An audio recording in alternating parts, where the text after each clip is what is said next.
શરૂઆત કરી હતી અને એ ચેપ્ટર 16 રોજિંદા જીવનમાં રસાયણ મેં કીધું હતું એ ચેપ્ટર એકદમ સરળ છે અને જેની અંદર 3 પોઈન્ટ છે.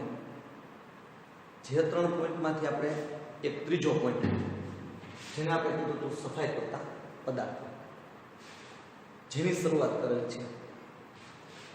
એની અંદર પાછું આપણે કયો પોઈન્ટ તો કે કાલે આપણે સાબુ એની સમજી ગઈ.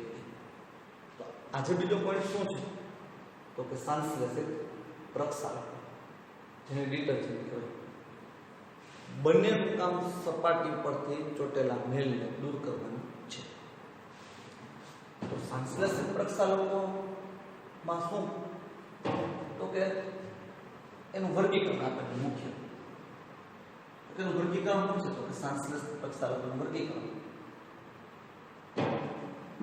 બંધારણીય સ્થિતિને આધારે 3 પ્રકારના થાય. ક્યાં 3 પ્રકાર તો કે ઋણાયન, પછી ધનાયન અને બિન.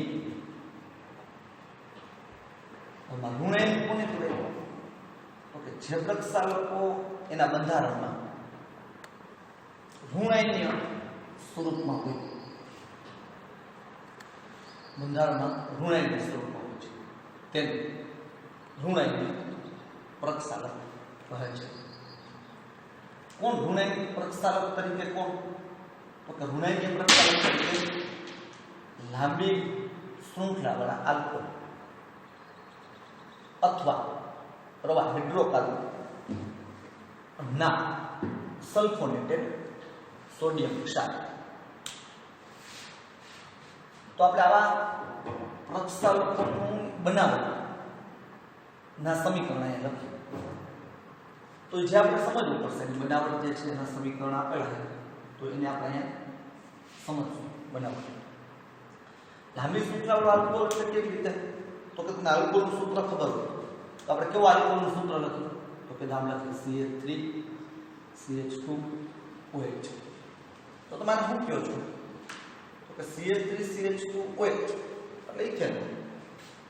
પણ હવે આ CH2 ને તમે શું કરી નાખો તો કે આ અહીં જે CH2 આપેલ છે એ CH2 ને તમે 11 ગોઠવી દો અને OH આપો તો આ પ્રકારનું શું લાંબી શૃંખલાવાળો આલ્કોહોલ. એને ટેક્સ્ટ બુકમાં લખ્યું છે ને એ રીતે આપણે નથી લખશું. કેમ તો કે નામે લખ્યું CH3 CH2 આ 10 આ CH2 આ OH. તો આને તમે હમણાં કીધું ત્યારે શું નામ આપ્યું તો કે ઇથેનોલ. તો આને શું કહેવાય તો કે આને એક નામ આપ્યું છે, હું લખું છું જો આને કહેવાય લોરાઇલ આલ્કોહોલ. એક લાંબી શૃંખલાવાળો આલ્કોહોલ લીધેલું છે લોરાઇલ આલ્કોહોલ કહેવાય, જેમાં કાર્બનની સંખ્યા બરાબર છે 1, 10 અને 12 છે. આવો લોરાઇલ આલ્કોહોલ લાંબી શૃંખલાવાળો આલ્કોહોલ લેવાનું, એનું તમારે સલ્ફોનેશન કરી નાખવાનું. એને શું કરી નાખવાનું સલ્ફોનેશન એટલે H2SO4. જેવી પ્રક્રિયા સલ્ફોનેશન કરશો એટલે અહીંથી તરત કોણ નીકળી જશે તો કે H. અને સલ્ફોનેશન પ્રક્રિયાથી શું દાખલ થતું હોય તો કે SO3H. એટલે સીધો અહીં દાખલ થાય SO3H એટલે આમ બનશે CH3 CH2 આ 10 CH2O અને અહીં કોણ આવી જશે તો કે અહીંયા SO3H. તો આનું શું નામ અપાય તો કાનું નામ આપ્યું આ લોરાઇલ તો છે જ આટલું નીકળી ગયું કોણ બરોબર. તો આનું શું નામ આપ્યું આપણે લોરાઇલ. અહીંયા શું છે H તો નામ આપા હાઇડ્રોજન અને લોરાઇલ હાઇડ્રોજન અને SO3 ને હું ભેગું કરી દઉં એટલે આ બનશે તો કે લોરાઇલ હાઇડ્રોજન સલ્ફેટ. જે બની ગયું સલ્ફોનેશન થયું ત્યાર પછી એનું તટસ્થીકરણ કરી નાખો કોના વડે તો કે ભાઈ NaOH એક ક્યુ આના વડે તટસ્થીકરણ કરી નાખો. જેવું તટસ્થીકરણ કરી નાખશો એટલે અહીંથી કોણ નીકળી જશે H. H ની જગ્યાએ કોણ આવી જશે Na. તો સૂત્ર શું બનશે તો કે CH3 લખ્યા આવી રીતે CH3 CH2 કેટલી વખત 10 વખત પછી CH2 અને હું આવી જશે તો કે ભાઈ O બરાબર છે આ જગ્યાએ શું આવશે O અને SO3 સોરી અહીં લખીએ એમ તટસ્થી કરો એને OH છોડે આવું થશે ને NaOH AQ CH3 CH2 10 CH2O અને કોણ આવી ગયું SO3 માઈનસ અને અહીં કોણ આવી ગયું Na પ્લસ તો આ જે બન્યું શું થઈ ગયું તો કે આ બોરાઇલ સલ્ફેટ પણ આગળ H નીકળી ગયો ને એને આવી ગયો એટલે તમે શું કહી ગયો સોડિયમ ક્ષાર એટલે આ લખે સોડિયમ બોરાઇલ સલ્ફેટ બરાબર છે આ એક ક્ષાર અને આ જે બન્યું ને એક પ્રકારનું શું છે તો કે ઋણાયનીય પ્રક્ષાલક એક પ્રકારનું ઋણાયનીય પ્રક્ષાલકની બનાવટ છે તો આવી રીતે આપણે શું કીધું છે લાંબી શૃંખલાવાળા આલ્કોહોલ અને હાઇડ્રોકાર્બન તો આવી રીતે તમે હાઇડ્રોકાર્બન લો તો એ હાઇડ્રોકાર્બનને આપણે કેમ સમજીએ તો હું અહીં તમને સમજાવું છું હાઇડ્રોકાર્બન તો કે આવી રીતે આપણે ક્યારેક હાઇડ્રોકાર્બન હું અત્યારે એરોમેટિક હાઇડ્રોકાર્બન લઉં છું આ બેન છે ઉપર આવી તો આપણે CH3 એટલે આપણે એને શું કહીએ તો કે મિથાઇલ બેન છે આ જ રીતે ધારો કે હું અહીંયા બરોબર શામ કરી અને આમ ઉપર લખું CH2 અને CH3 તો આને શું કહે આપણે તો કે ઇથાઇલ બેન છે હાઇડ્રોકાર્બન જ છે ઇથાઇલ બેન છે તો હવે એ જ રીતે અહીંયા જે CH2 છે ને તમે 11 કરી નાખો એ CH2 ને 11 કરી નાખો તો આમ લખ્યું આ રીતે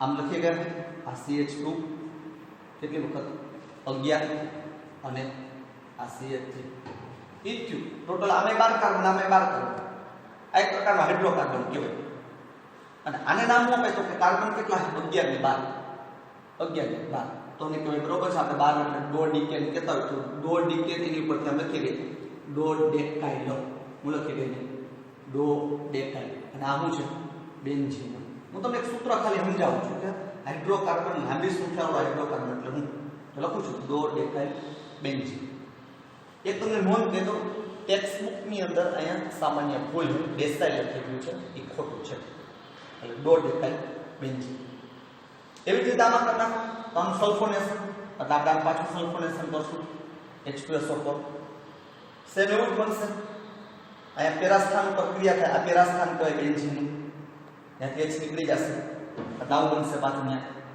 આમ CH3 CH2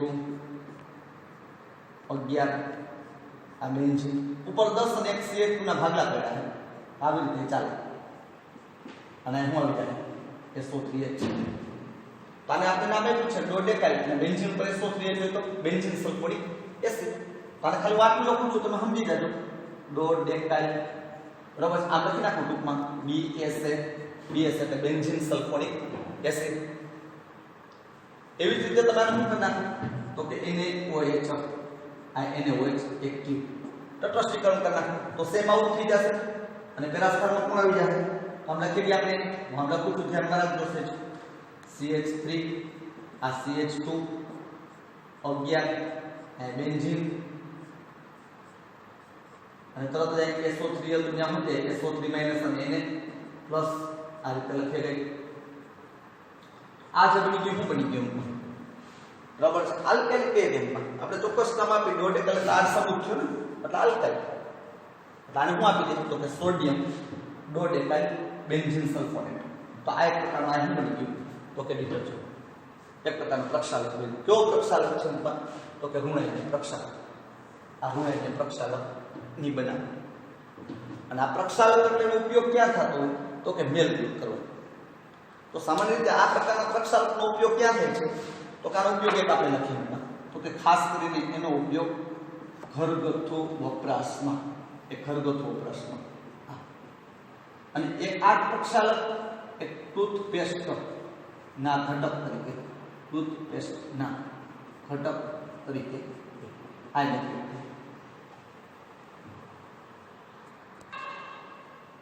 તો બીજો પ્રકારની વાત કરીએ આપણે એક પ્રકાર ઋણાયનની વાત કરી તો ધનાયન અને ત્રીજો શું છે તો કે બેન હવે સિમ્પલ વ્યાખ્યા બનાવી શકાય ધનાયનીય પ્રક્ષાલક એટલે શું તો તો કે જે પ્રક્ષાલક તેમના બંધારણમાં ધન સ્વરૂપમાં તો ધન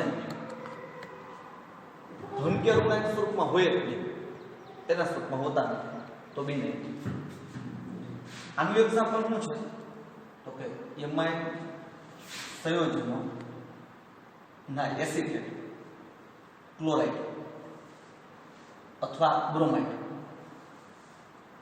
આવા ઋણ આયનો સાથેના ચતુર્થક એમોનિયમ ક્ષાર એક્ઝામ્પલ તરીકે હું ચતુર્થક એમોનિયમ ક્ષારનું એક્ઝામ્પલ આપ્યું છે. તો એ ચતુર્થક એમોનિયમ ક્ષારનું એક્ઝામ્પલ લખું છું આપણે એક્ઝામ્પલ કામ આપેલું છે તો ભાઈ સિટાઇલ ટ્રાઇમિથાઇલ એમોનિયમ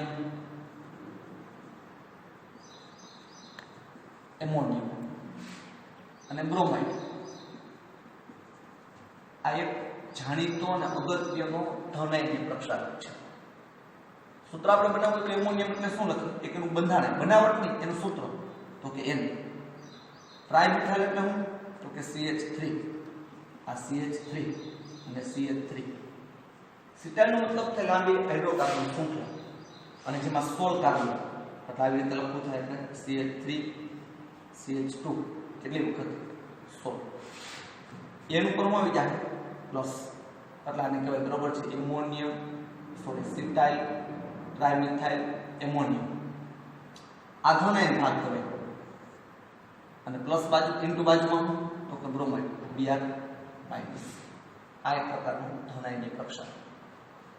આનો ઉપયોગ ક્યાં થાય છે તો કે આનો ઉપયોગ સામાન્ય રીતે વાળના કન્ડિશનરની અંદર વાળના કન્ડિશનરમાં એક ઉદાહરણ પ્રકારનો ગુણધર્મ જંતુનાશક હોય એટલે તે હોસ્પિટલ અને સૌંદર્ય પ્રસાધનમાં આવો આપણે લખીએ હોસ્પિટલ અને સૌંદર્ય પ્રસાધનમાં ઉપયોગી છે. વાળના કન્ડિશનર અને હોસ્પિટલ અને સૌંદર્ય પ્રસાધનનો ઉપયોગ. ત્રીજો પ્રકાર બિનઆયનિક. તો બિનઆયનિકનું એક્ઝામ્પલ શું છે તો કે સ્ટીઅરિક એસિડ તથા પોલીઇથિલિન ગ્લાયકોલ વચ્ચેની પ્રક્રિયાથી બનતો એસ્ટર આ પ્રક્ષાલકનું ઉદાહરણ છે. તો આ એનું સમીકરણ આપ્યું તો સ્ટીઅરિક એસિડનું સૂત્ર તો આપણે કાલથી જ ખબર છે. ઇથિલિન ગ્લાયકોલનું સૂત્ર આપણે ખ્યાલ છે. ઇથિલિન ગ્લાયકોલનું સૂત્ર આવું થાય આમ આપણે ક્યારેક લખેલું છે CH2 આ CH2 અને OH. હવે એ પોલીઇથિલિન ગ્લાયકોલ કેમ બનાવવાનું તો કે તમે બે અણુ લઈ લો આમ CH2 આ CH2 આ OH આ OH હું એની સાઈડમાં લખેલું આવી રીતે અહીંયા OH અહીંયા પણ હું લઈ લઉં આ OH પ્લસ એની એક બીજો અણુ આ રીતે CH2 આ CH2 OH અને આપણે અહીંયા રાખી દઈએ આ OH અને અહીં હું લઈ OH. તમે આમાંથી શું કરો આ જગ્યાએથી એક H આ જગ્યાએથી OH તો આપણી પાસે શું મળ્યું તો કામ બધું H આ જગ્યાએ આપણે આમ લખી દઈએ H O CH2 અહીં હું તો આપણી પાસે O CH2 અહીંથી નીકળી ગયો CH2 આ બધું લખી ગયું OH. હા બે અણુમાંથી મૂળભૂત રીતે ખરેખર એક અણુ એમાંથી એક OH નીકળી જાય એક H નીકળી જાય. તો ખરેખર પુનરાવર્તન કેવું થતું હોય CH2 CH2O એટલે આપણે પોલી જોઈએ છે કાંઈ શું કરી નાખવાનું આપણે આમ કરી અને આ રીતે એમ શું કીધવાનું તો આ જે સૂત્ર બન્યું કેનું સૂત્ર બન્યું આપણી પાસે તો કે પોલીઇથિલિન ગ્લાયકોલ.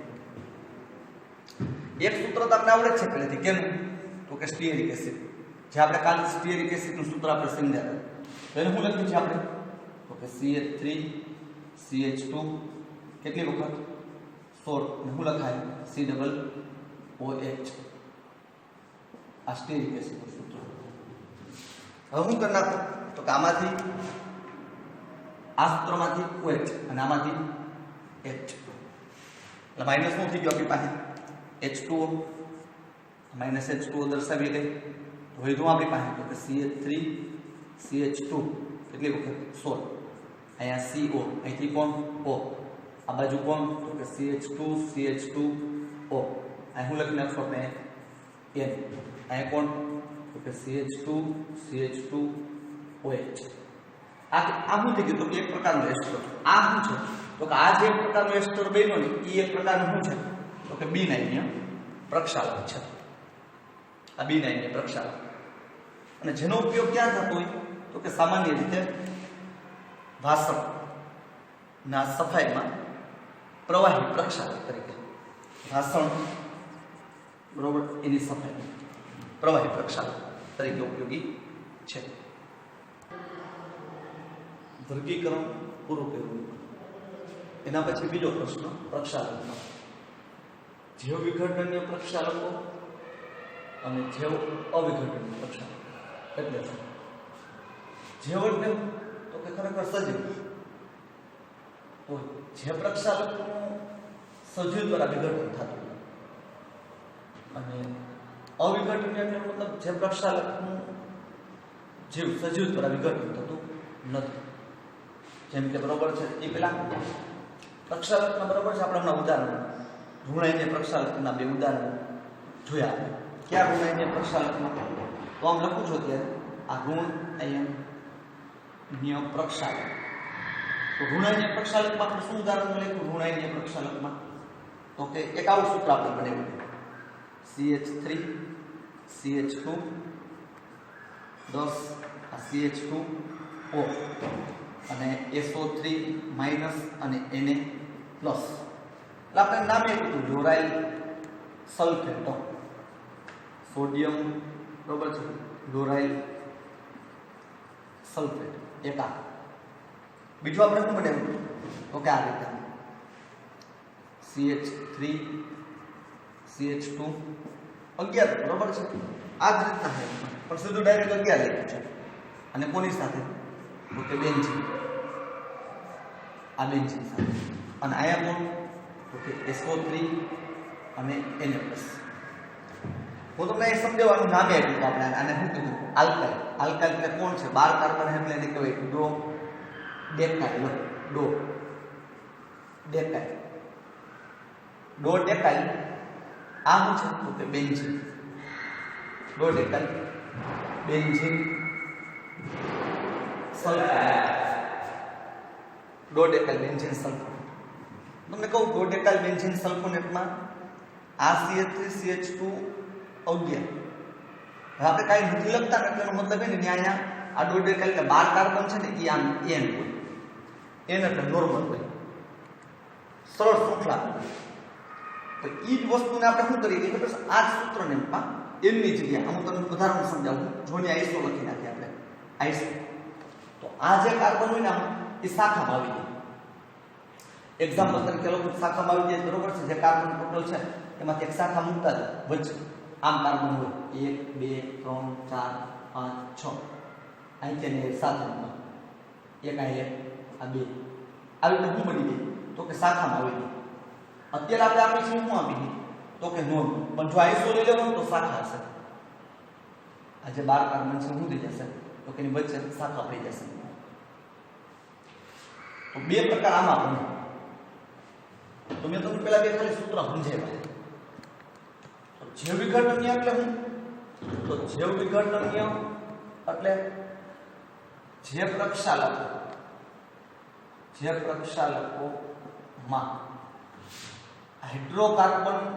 હાઇડ્રોકાર્બન ની શૃંખલા ઈ શૃંખલામાં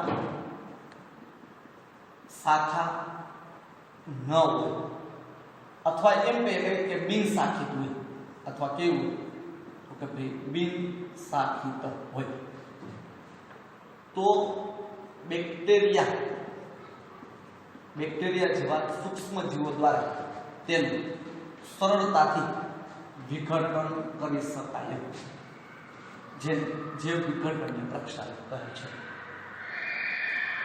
જે વિઘટનીય પ્રક્ષાલકનું એક્ઝામ્પલ કયું તો કે આ જે વિઘટનીય છે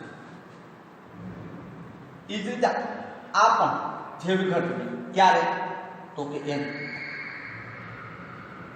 તો જૈવ વિઘટન આમ છે. તો જૈવ અવિઘટન એટલે શું? તો જે પ્રક્ષાલકોમાં હાઇડ્રોકાર્બનની શૃંખલામાં શાખા હોય તો બેક્ટેરિયા જેવા બરોબર સૂક્ષ્મ જીવો દ્વારા એનું વિઘટન સરળતાથી થતું નથી. એને જૈવ અવિઘટન કહેવાય. અને એનું ઉદાહરણ કયું? તો કે આ એનું ઉદાહરણ. આ સૂત્રમાં હું અહીં લખું છું, બરોબર? આ સૂત્રમાં જુદો લખ્યું એમાં આ બેન છે.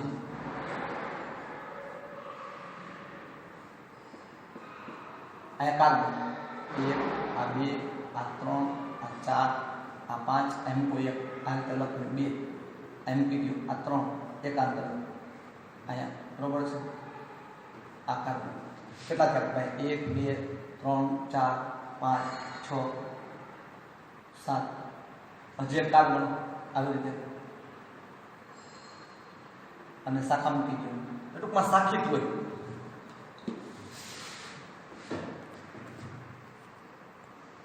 એટલે કે જેવું અવિઘટન આપણે બરોબર છે, હું તમને સમજાવવાનો પ્રયત્ન કરું છું. એટલે આ છે પણ એ આઈસો થઈ જાય. આ બાજુ જમણું SO3 માઇનસ અને Na પ્લસ. અહીં કેટલા કાર્બન છે? 12 છે ને. એટલે 1, આ 2, આ 3, આ 4, સોરી, આ 1, આ 2, આ 3, આ 4, 5, આ 6, આ 7 અને 8. અહીંથી બરોબર છે. અહીં શું થઈ જાય? આ એક બરોબર છે મૂકતો એટલે અહીંયા CH3, અહીંયા CH3, આ CH3, આ CH3. હું તો નામ કહું છું આ સાખ્ય. જો સાખ્ય હોય ને તો બેક્ટેરિયા જેવા સૂક્ષ્મ જીવો તરફ વિઘટન થતું નથી. એને જૈવ શું હોય? અવિઘટન. એટલે આ જૈવ અવિઘટનનું ઉદાહરણ છે. આ જગ્યાએ રેખીય હોય ને તો જૈવ વિઘટન, નહીં તો જૈવ અવિઘટન. આ જૈવ અવિઘટનનું ઉદાહરણ. વિઘટન નો થાય તો વધારે પોઈન્ટ બહુ છે. આને કારણે જળ પ્રદૂષણ ફેલાતું નથી. આને કારણે જળ પ્રદૂષણ ફેલાતું નથી. આ જળ પ્રદૂષણ ફેલાય. વિઘટન ન થાય તો જળ પ્રદૂષણ ફેલાય. એના પછી એક નોંધ આપેલી છે.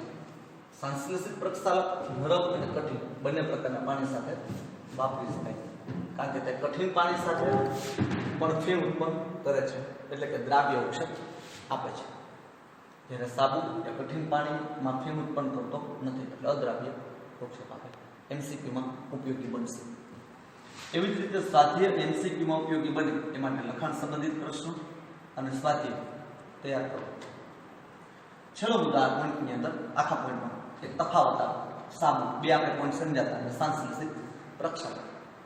તો તફાવતના મુદ્દા તૈયાર તમે કરી શકો. હું લખું છું સિમ્પલ સાબુ. તો સાબુની તમે શું આપી બનાવો? આ ચરબી અને સોડિયમ હાઇડ્રોક્સાઇડ અથવા પોટેશિયમ હાઇડ્રોક્સાઇડના જલીય દ્રાવણ સાથે ગરમ કરવાથી સાબુ બને. અહીંયા તમે લખીએ તો પેટ્રોલિયમ હાઇડ્રોકાર્બન, પેટ્રોલિયમ હાઇડ્રોકાર્બન માંથી મેળવવામાં આવે છે. અહીં તો બનાવટ આપણને ખબર જ છે. નંબર 2 બીજું રાસાયણિક દ્રષ્ટિએ આને શું કહે છે? તો કે ભાઈ ફેટી એસિડના સોડિયમ અથવા પોટેશિયમ ક્ષાર છે. આ શું છે?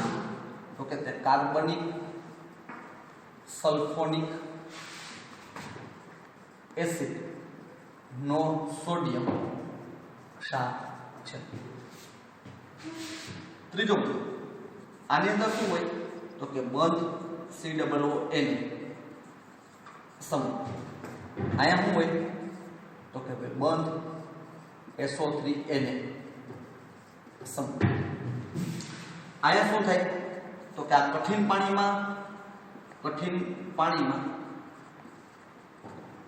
કેલ્શિયમ અને મેગ્નેશિયમના કઠિન પાણીમાં સાબુ અદ્રાવ્ય સ્વરૂપમાં અદ્રાવ્ય ફિલ્મ ઉત્પન્ન કરે. કઠિન પાણીમાં બરાબર અદ્રાવ્ય ક્ષારો આપે અને આંતર દ્રાવ્ય ક્ષારો આપે છે. હવે તફાવતના મુદ્દા આપી શકાય. લખું છું ખાલી તમને કહેવા માટે. રાસાયણિક દ્રષ્ટિએ ફરીથી કીધું ફેટી એસિડના સોડિયમ તથા પોટેશિયમ છે. આ તફાવત ગણી સંબંધમાં આમ જોઈએ એટલે આપણે આખો ત્રીજો પોઈન્ટ અને સફાઈ કરતા પદાર્થો અહીંયા પૂરું કરી છે.